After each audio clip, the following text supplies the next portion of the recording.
स्वः तत्सवितुर्वरेण्यं भर्गो देवस्य धीमहि धियो यो नः प्रचोदयात्। गायत्री साधना की सर्व सुलभ विधि। भाग 3। ओम श्री गुरुवे नमः। उपासना पद्धतियाँ अनेकानेक प्रचलित हैं। संप्रदाय भेद से उनके अनेकों स्वरूप और विद्यमान दृष्टिगोचर होते हैं। इन सभी को मान्यता दी जाती रहे तो दार्शनिक और भावनात्मक विश्व श्रृंखला बनी ही रहेगी।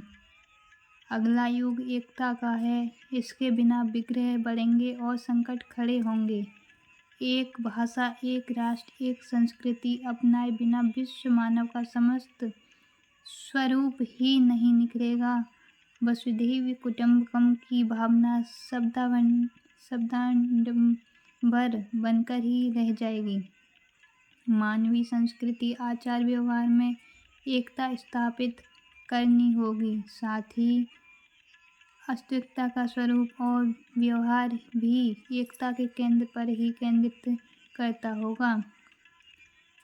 समस्त विश्व में प्रचलित मान्यताओं और उपासनाओं का सार तत्व ढूंढना हो तो ये गायत्री मंत्र में बीज रूप में विद्यमान पाया जा सकता है। इसमें सर्वजनीन एवं सार्वभौम योग सभी विशेषताएं विद्यमान हैं।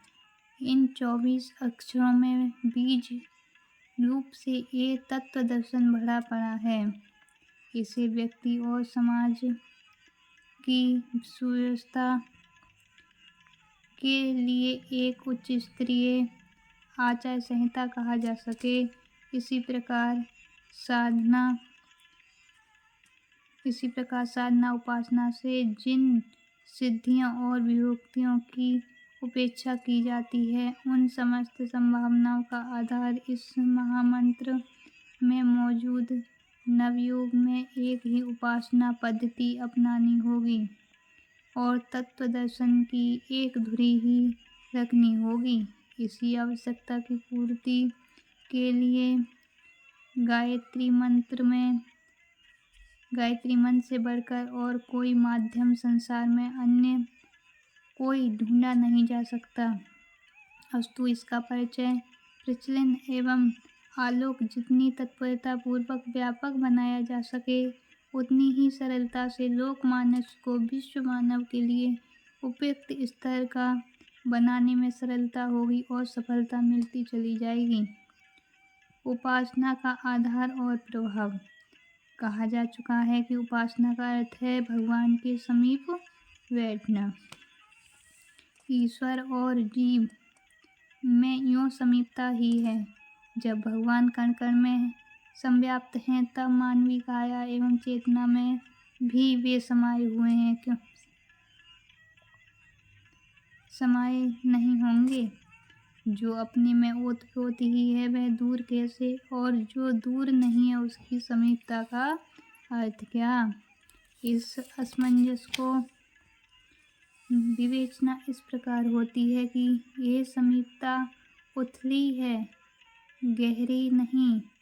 माना कि शरीर में हलचलों के रूप में और मन में चिंतन के रूप में विश्वव्यापी चेतना ही काम कर रही है, तो भी स्पष्ट है कि जीव की आसक्तियाँ और आकांक्षाएं दिव्य सत्ता के रूप नहीं हैं।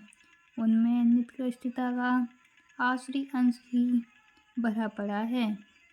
ओम श्री गुरुवे नमः।